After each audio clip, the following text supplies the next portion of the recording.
ከየካቲት 21 እስከ 21 2018 ዓመተ ምህረት በዋና ላጋር ህንፃ (ላጋር ቢልዲንግ) በሚገኘው የሽያጭ ዝግጅት በመገኘት ለ2 ቀናት ብቻ የሚቆይ ልዩ ቅናሽ ልዩ የምንዛሬ ተመን በኢትዮጵያ ላይ የሚመኙትን ቅንጡ አፓርታማ ይግዙ!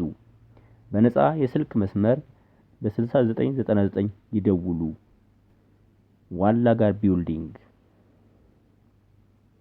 ከየካቲት 21 እስከ 21 2018 ዓመተ ምህረት በዋና ላጋር ህንፃ (ላጋር ቢልዲንግ) በሚገኘው የሽያጭ ዝግጅት በመገኘት ለ2 ቀናት ብቻ የሚቆይ ልዩ ቅናሽ ልዩ የምንዛሬ ተመን በኢትዮጵያ ላይ የሚመኙትን ቅንጡ አፓርታማ ይግዙ!